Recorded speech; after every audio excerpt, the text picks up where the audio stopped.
Good afternoon and good evening, everyone, and welcome to Stamp Talks, presented by the Royal Philatelic Society of Canada. Tonight, Christopher McFetridge will be presenting Canada's Small and Large Queens. Chris first discovered the magic of stamps in 1977 at the age of 6. His first stamps were the 1-cent orange Sir John A. Macdonald and the 2-cent Laurier caricature stamps from the definitive issue that was current in Canada at the time. At 14, Chris made his holy grail purchase when he spent $150 for a penny black on cover and a mint hinge set of the Newfoundland 1919 Trail of the Caribou issue. One of his challenges in those days was to stick to any specialist area that he chose. Chris would get into a collecting area, go hard at it, and then become discouraged quite easily, giving up and moving on to the next thing. At one point, Chris worked at Weta Stamps in Vancouver, formative years working under the guidance of Chris Weta. After a 22-year career in public accounting, Chris left to start Brixton Chrome, his stamp business, starting on eBay and Hipstamp, and then starting his own weekly auctions on his own Shopify website in 2019. Chris has recently sold his latest collecting area, which was a 19th century classics from 1840 to 1870. However, he's now looking to start a new collection, which will be an in-depth study of worldwide stamps from 1950 to 1980. We'd like to thank Longley Auctions, our sponsor for Stamp Talks and Stamp Panels. Longley Auctions is a public auction firm specializing in selling Canadian postal history, also large worldwide collections, stamps, postcards, and philatelic literature. Be sure to check out longleyauctions.com. And now our land acknowledgement.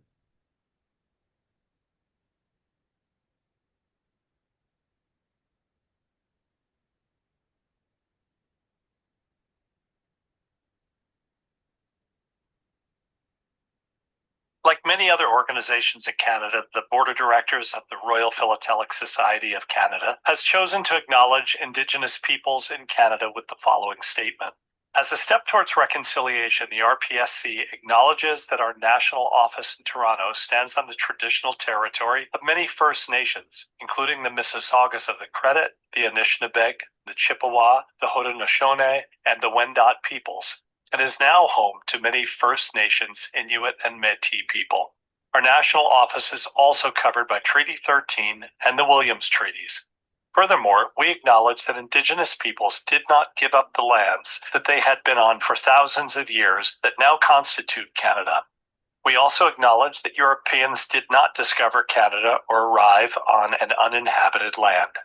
The RPSC acknowledges that Canada is covered by many treaties and modern lands, resources, and self-government agreements with Indigenous peoples, and that the provisions of many of these arrangements remain unfulfilled.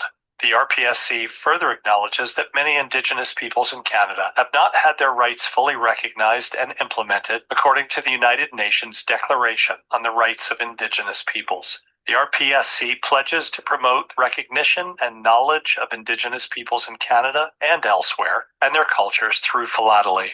We will also work towards building positive relationships with Indigenous peoples in Canada. Thanks, Greg.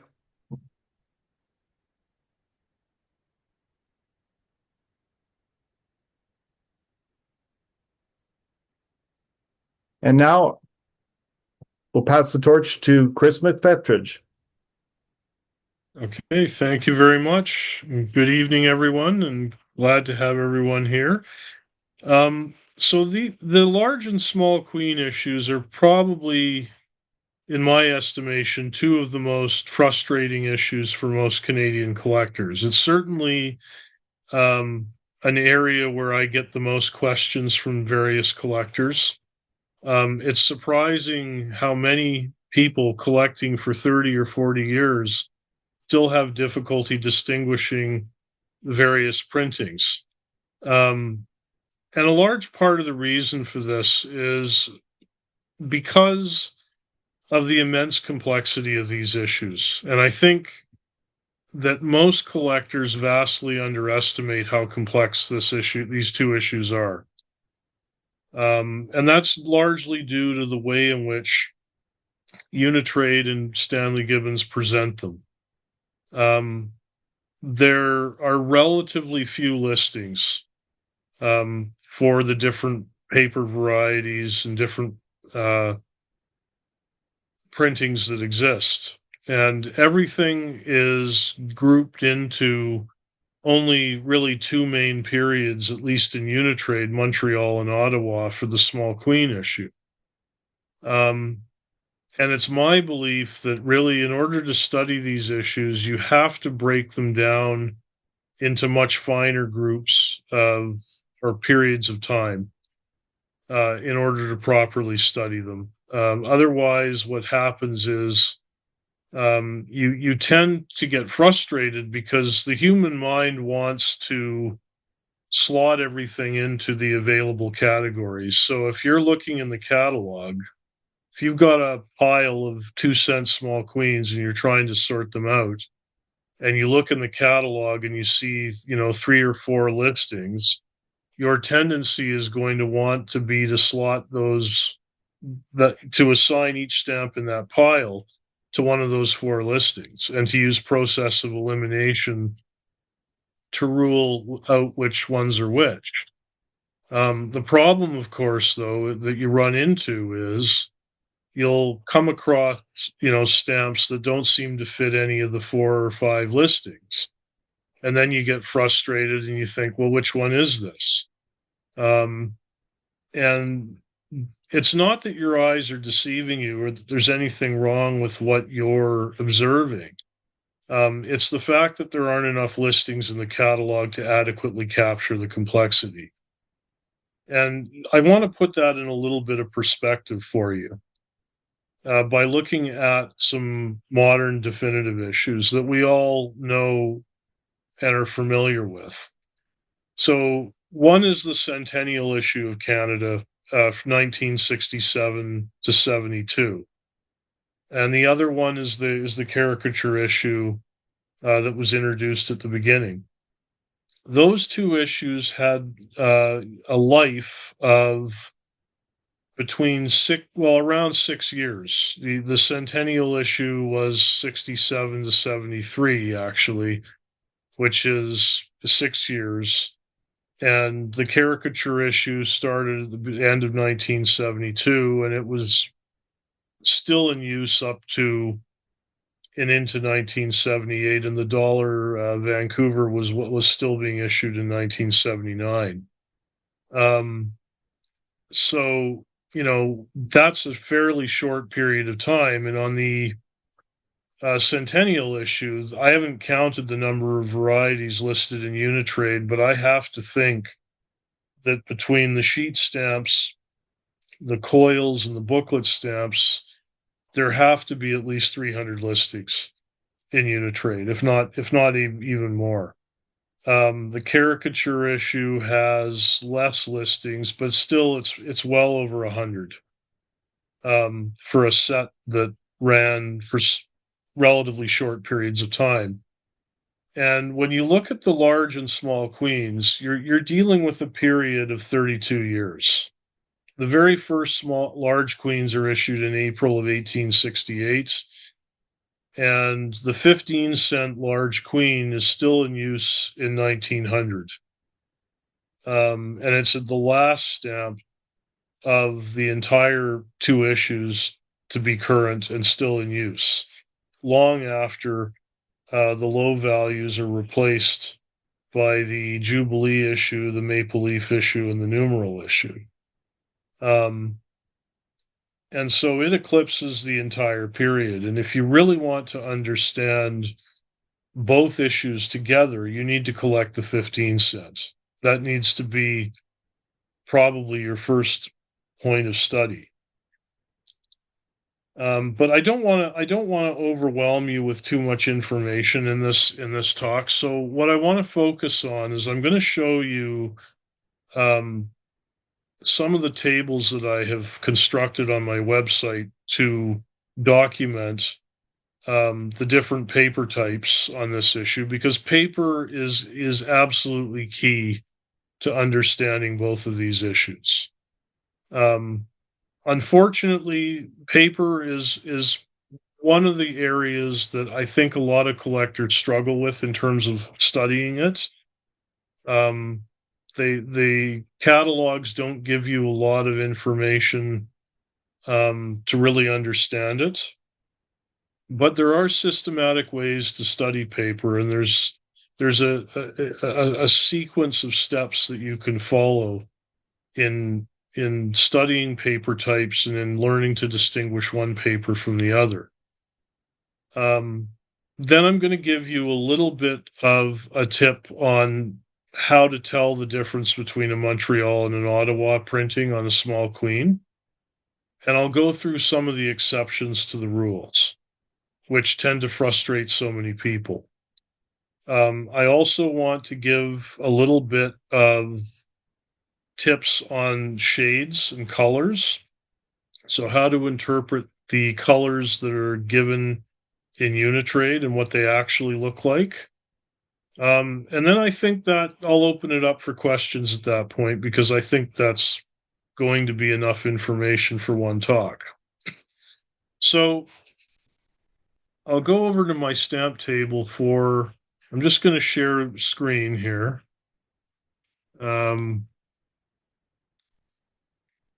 Okay, so I'm now on my website, and up at the top here, I've got something called stamp issue tables. So I'm clicking on it, and I've got the large queen issue here. So the way that I've dealt with the large queen issue is I've broken it down into the values that were only issued before the small queens. So values that were replaced with the small queen issue. Then I have a separate table for the values that were in use throughout the life of both the large queen and the small queen issue. And then I have a table for the one sole value, the 5 cent, which was only issued during the small queen period, very briefly in 1875 and 76.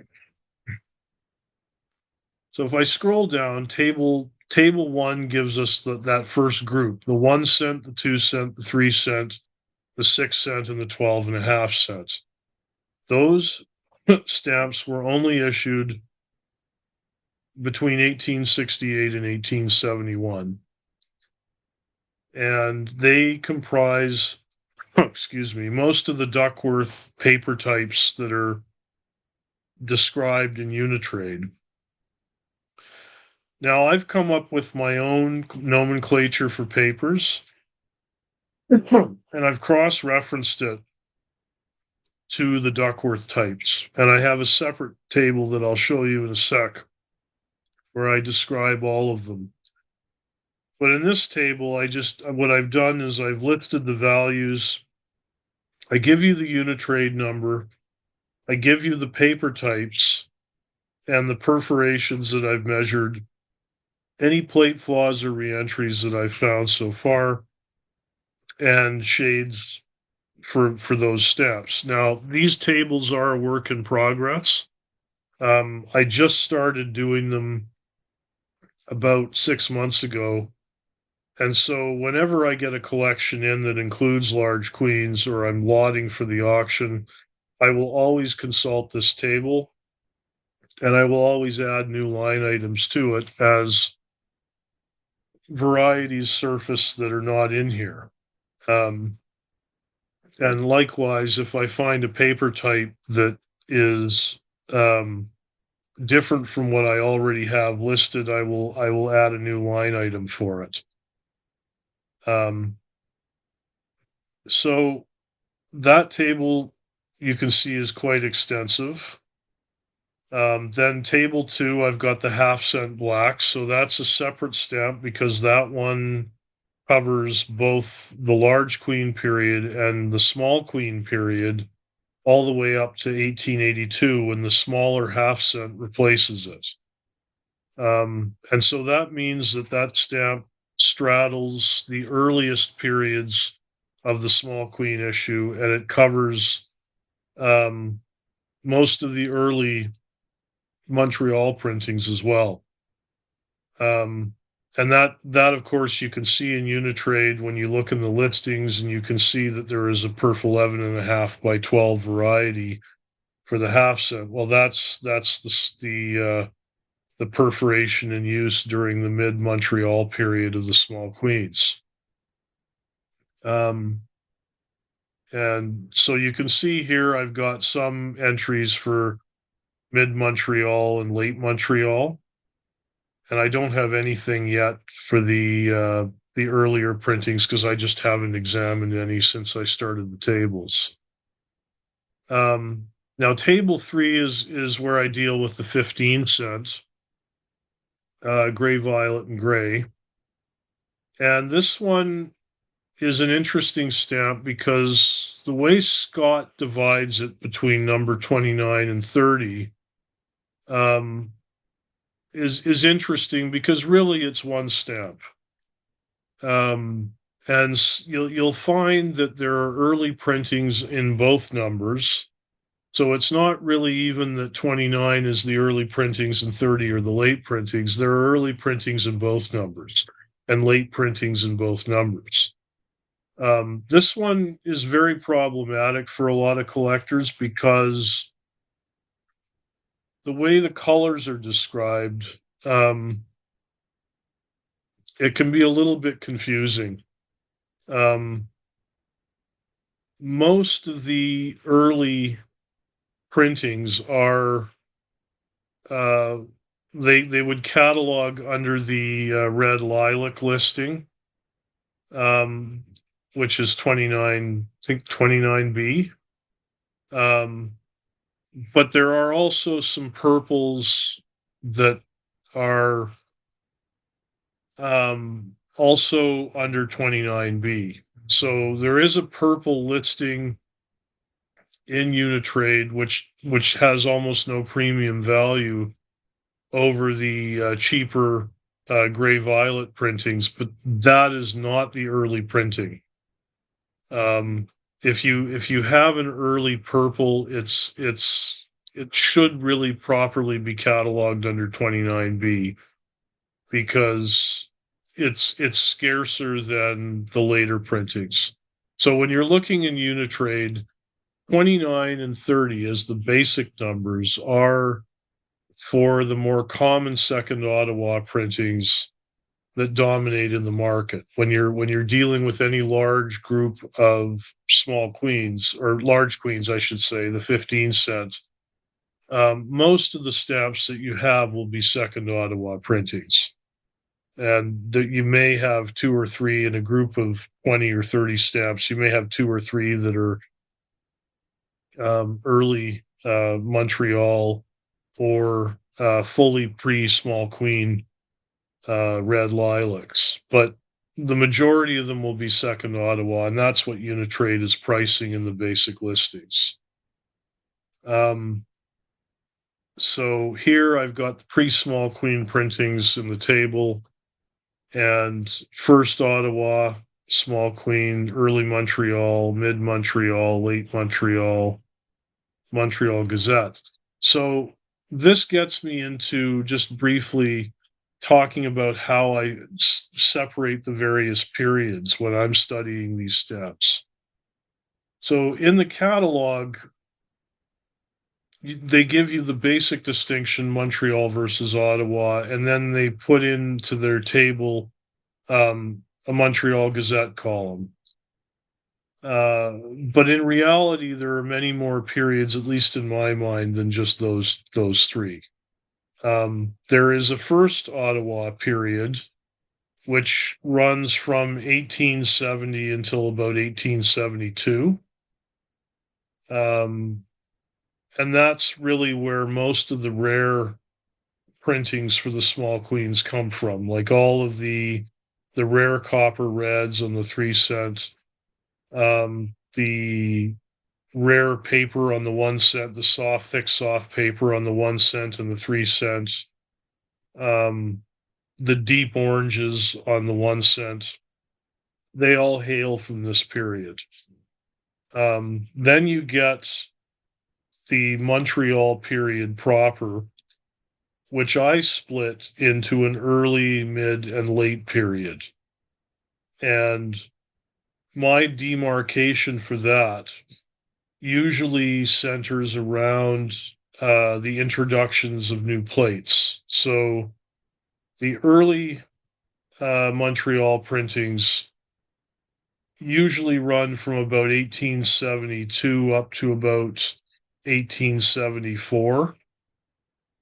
And then the mid Montreal period, 1874 till about 1880 is the period that corresponds to the perf 11.5 by 12 and the perf 11 3/4 by 12 printings. It's also the period in which the 8-cent registered stamp appears, and it's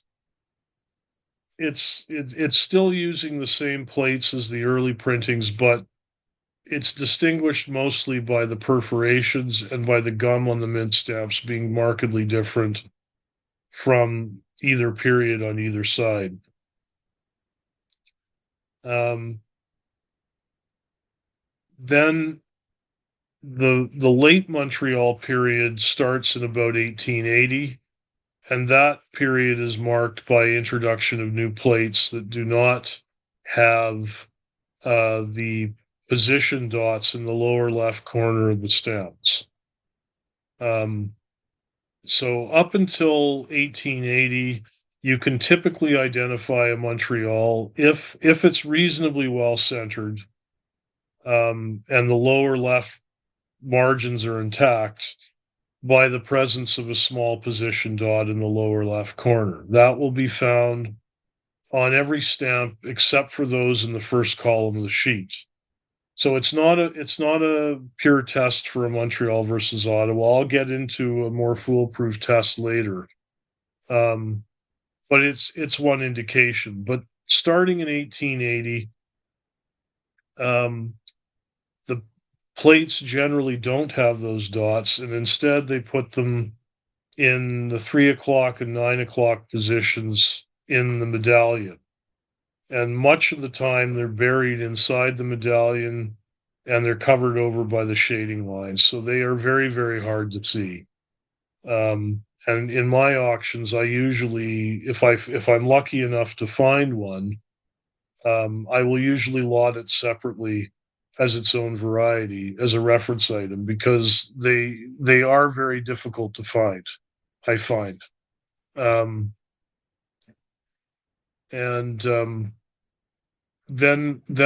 comes the Montreal Gazette period in about 1888, and that lasts for just around a year until 1889, when you get the beginning of the second Ottawa period. And with the second Ottawa period, that runs until 1897, so it's about 8 years. And again, I like to divide that into early, mid, and late periods. And again, there were new plates introduced in around 1891, I believe, to 1892 for most of the values. So I use that as my cutoff point for the early second Ottawa. And then the mid second Ottawa runs from about 1892 up to 1895.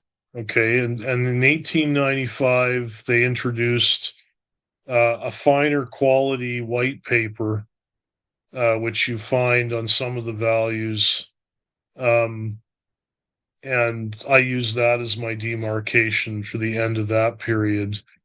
And then, of course, after 1895 till 1897, I consider that to be the late second Ottawa. So by dividing it into that many periods, I find that I can much more, if I assign my stamps to those periods, it becomes a little bit easier to work with. I have fewer instances of not being able to place certain stamps.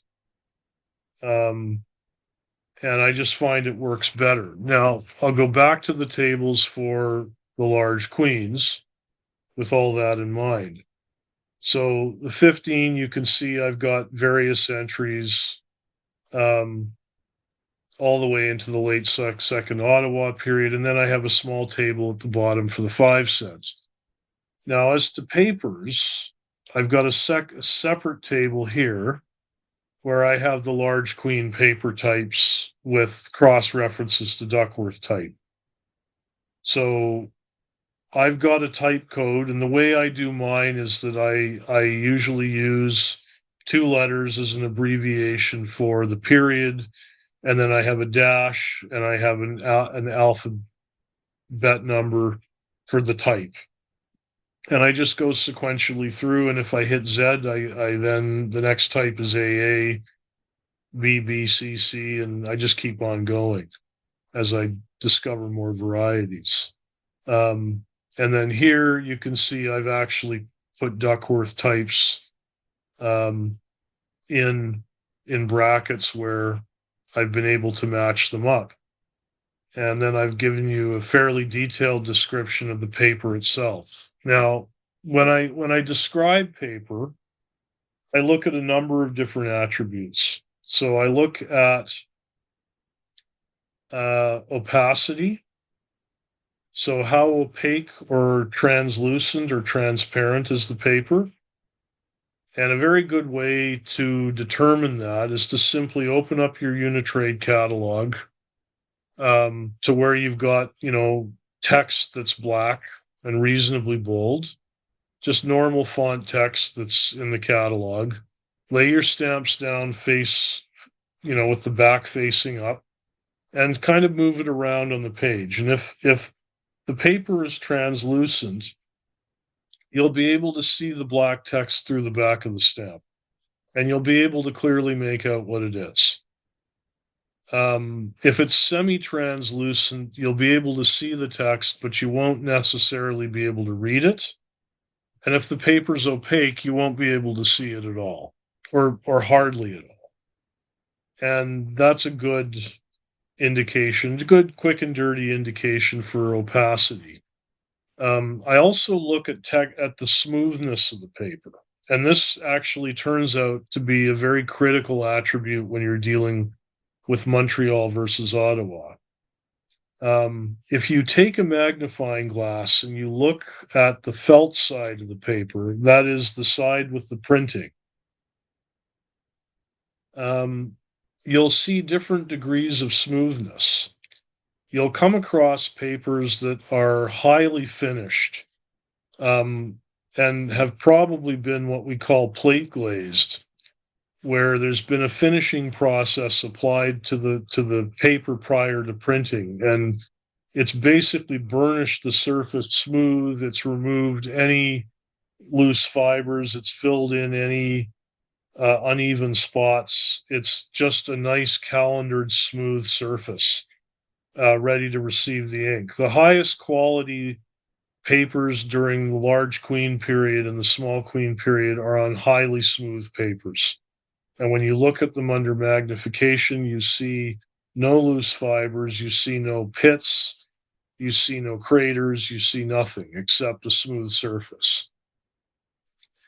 Now, as you go down from that scale, you get different degrees of porosity. So, you'll have a surface that's smooth and non-porous, gradually giving way to a highly porous surface that has a lot of loose paper fibers on the surface, has pits and dings and just uneven spots. And the lowest quality newsprint like paper used during the small queen period will be highly porous and have a lot of loose fibers and just a generally unfinished look. on the printing surface when the quality is low.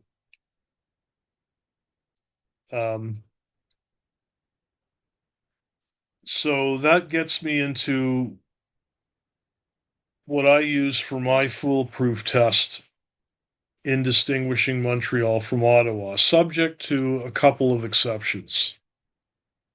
Almost all Montreal printings of the small queens, except for the 10 cents, will always be on a paper that has a non-porous felt side surface, or at very least a very, very, very slightly porous surface.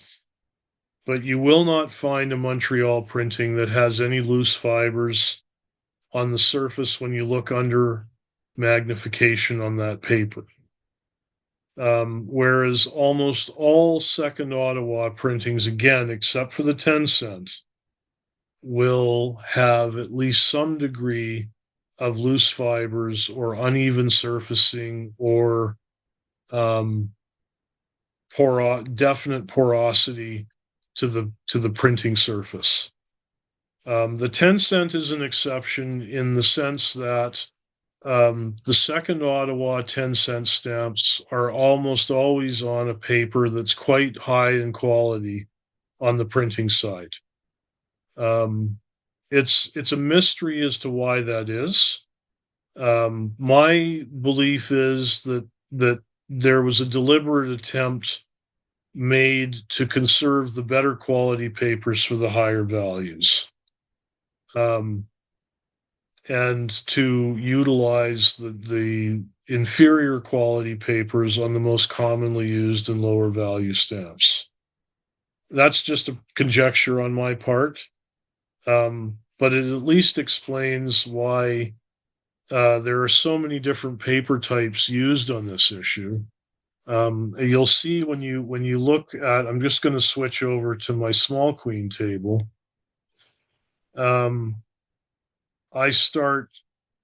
I've got from first Ottawa, I've got FOA up to FOK. So I have that many for first Ottawa. Montreal, early Montreal goes from EMA to EMF. Mid Montreal goes from MMA to MMY, so almost 25 there.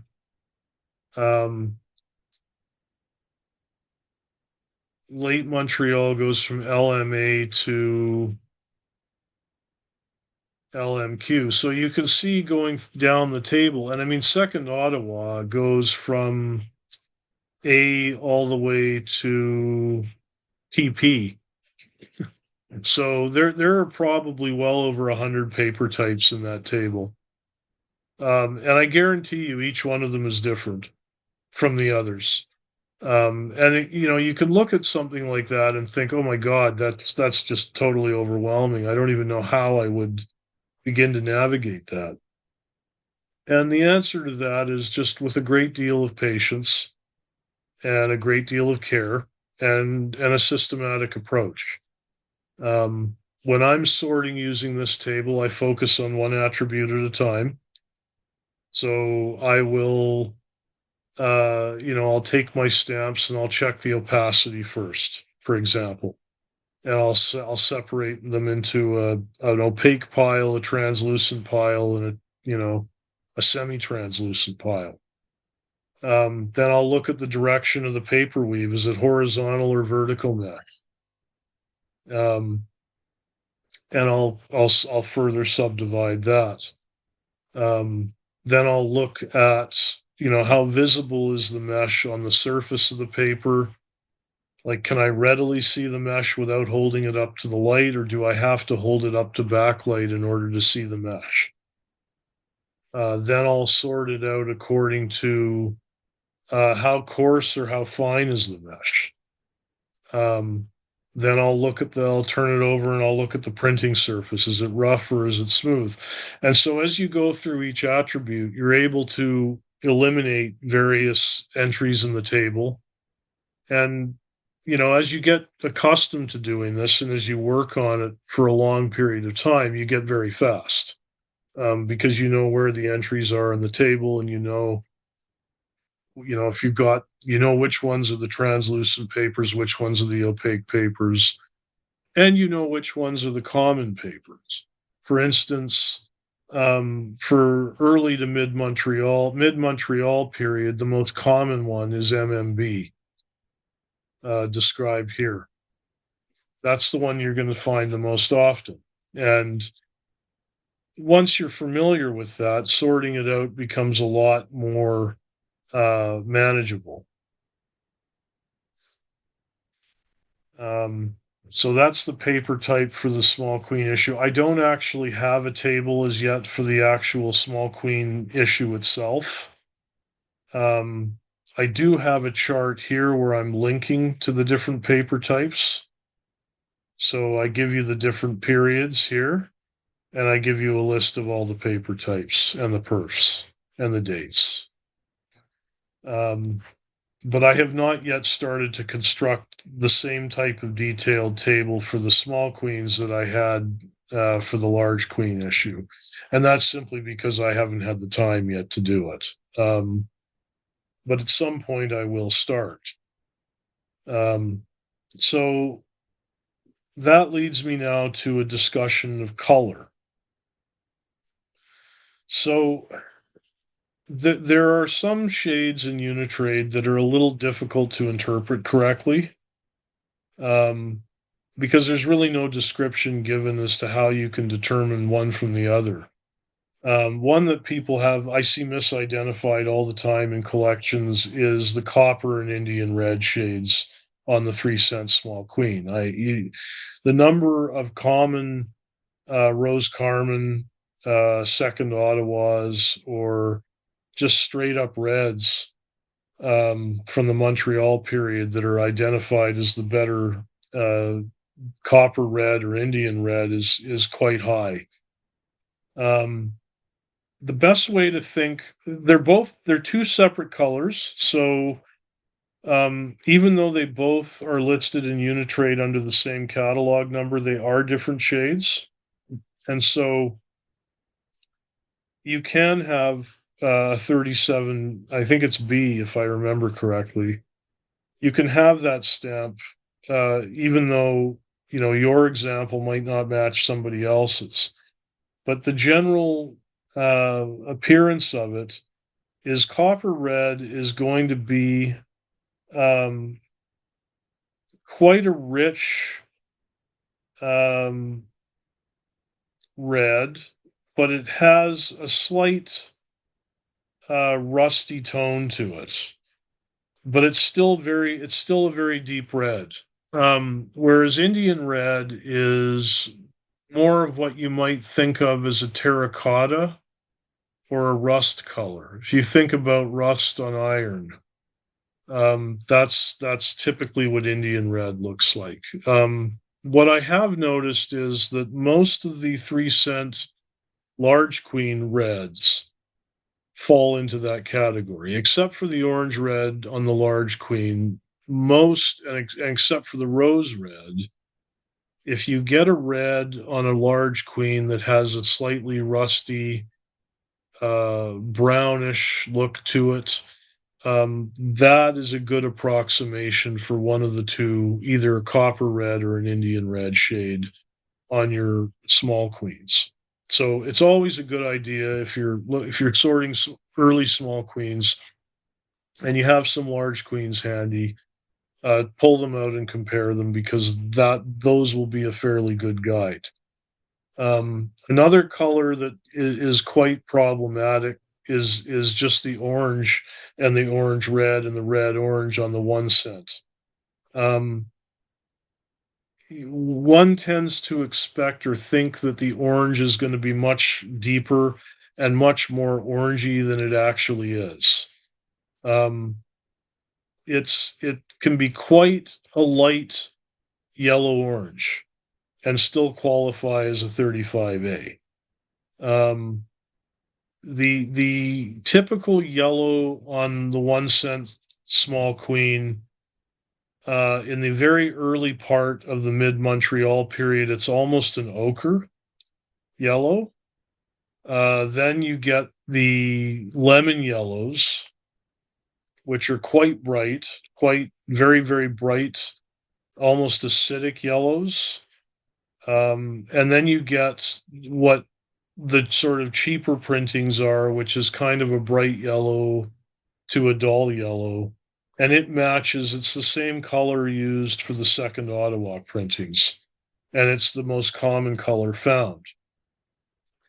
But in all cases, there's no orange in that color.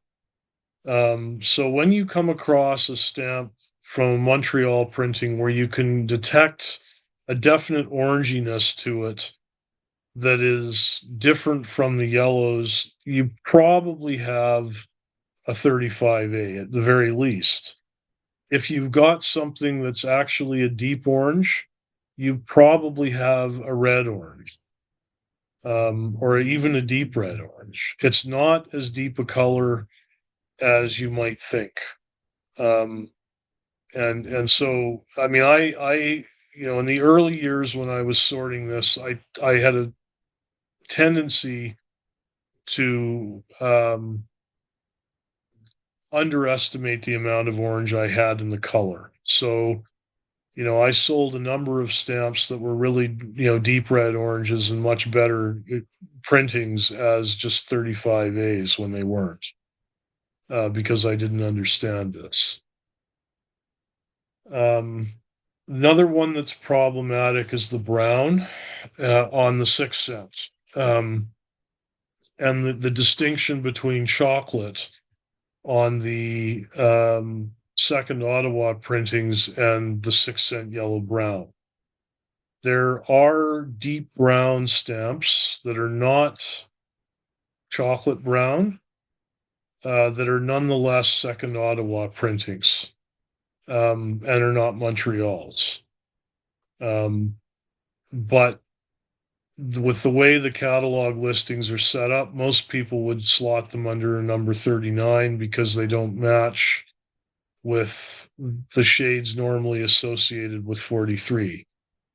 The chocolate brown shade on 43 is really, it's a very dark, light reddish, like it has a light reddish tinge to it, but it's a very dark brown. But it does have a reddish undertone. It's much, much darker than the regular red brown, and it's quite distinct. Once you see it, you won't forget it. It's very, very obvious. But you will find that there are some dark brown stamps that are not yellow brown, and they're not even really, mid brown. They're darker brown, but they are not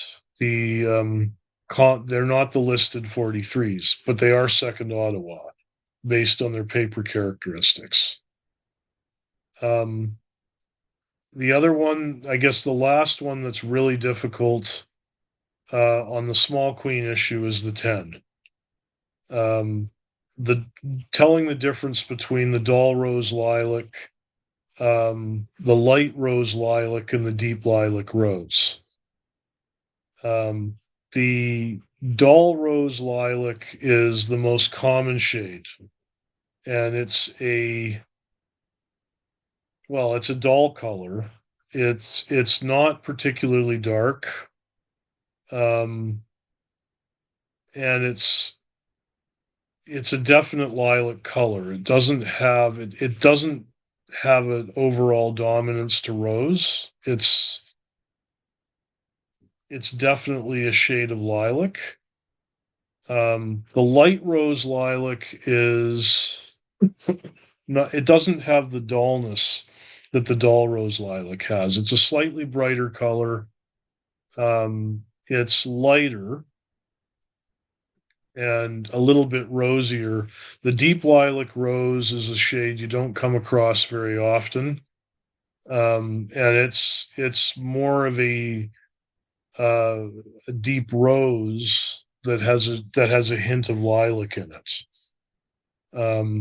I've only ever come across it a few times. It's listed in Unitrade, but I don't usually come across it. Most 10-cent Montreals that I come across are either dull rose lilac magentas, or light rose lilacs. The second Ottawa 10-cent, the descriptions in Unitrade again are somewhat inadequate to cover the range of shades that you're going to find. I mean, they list brown red, a dull rose, and a pink. But and so the most commonly used category for that one is the dull rose, but it really isn't dull rose. It's a dark red, well, actually almost coppery red. It's or salmon red that you'll see most often. The actual red brown shade I find is less common than the dull rose shade. The pink shade is really just a very light rose. It's not really pink because it doesn't have a bluish undertone, which pink should have in order to qualify as pink. So it's a term that Unitrade uses rather loosely, but it's really more of a rose than a pink. And it's a fairly distinct color. It's a fairly rare shade. I only ever come across it very intermittently. Most of the 10-cent second Ottawas that you're going to come across are going to be a variant of salmon red or deep salmon red, which Unitrade catalogs as dull rose. And that sort of gets me to the end of my discussion of color. On the small queens. Now I could go back and maybe give you some tips on the large queen 15 cents because it's quite a problematic stamp.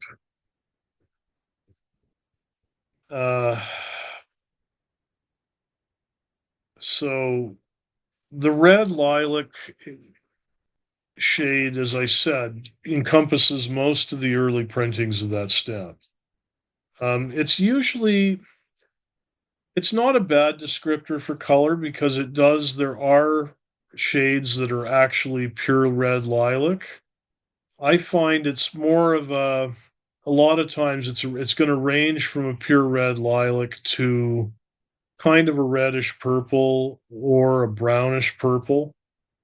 The way that you'll be able to tell that you've got a red lilac is really by looking at the characteristics of the paper, and if you identify one of the Duckworth paper types, then you have a red lilac, and your color is a variant of that. If it's not a Duckworth paper type, and it's one of the paper types of the small queen period, you may still have a red lilac if it's an early enough printing. Generally speaking, as I said, the cheaper printings that are listed under 29 and 30 are for the later second Ottawa printings, but there are a couple there that do encompass some of the Montreal printings. Of course, there are also some that are identified by their perf. You've got the mid Montreal perf 11.5 by 12s that are the greenish gray, I believe, on the 15 cent. I think there's also a gray violet that's 11.5 by 12, and it's kind of a purple.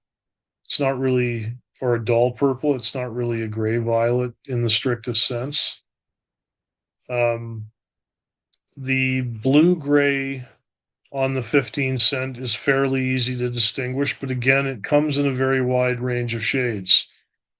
So, you may find when you're sorting, your 15s that you've got quite a few that are qualifying as a 30B, and it's not just one. Now there is one distinct shade which you've probably heard of, is called the robin's egg blue or Stud's cold blue, or just blue in unitrate. And that is a very specific shade. It comes from the Montreal Gazette period. It is a very, very uh, bright greenish blue, almost an electric blue. It's very distinct from all the other shades. And it's again, once you see it, it's very, very clear. It being a Montreal Gazette period stamp, it's going to have paper characteristics that are uh, closest to the late Montreal period, and that's how you'll identify it. Um, if you're if you think you have that shade. The other one that's there is the clear deep violet on the thick paper. That's a scarce printing from 1880. It's referred to as clear deep violet, but it's not. It's a very deep gray with a violet undertone, um, where you can see the violet undertone coming out, but I wouldn't call it an actual shade of violet. It's a very easy stamp to identify because the paper is unlike anything else. It's a thick, soft paper. It's usually most of the examples that you find are usually faulty because it's very susceptible to creasing and thinning, and so most examples on the market have suffered from one or both of those defects. So it's usually a fairly easy stamp to identify. Although several years ago, I did come across a clear deep violet shade that was not on the thick soft paper, but was just on one of the Duckworth paper types. Um, and so I believe that there are other papers that uh, that shade can be found on, but at the moment that it's only listed on that one paper type. And so I think that I'll end my presentation here and open things up for questions. It's a lot of information, um, and I don't want to overwhelm everybody.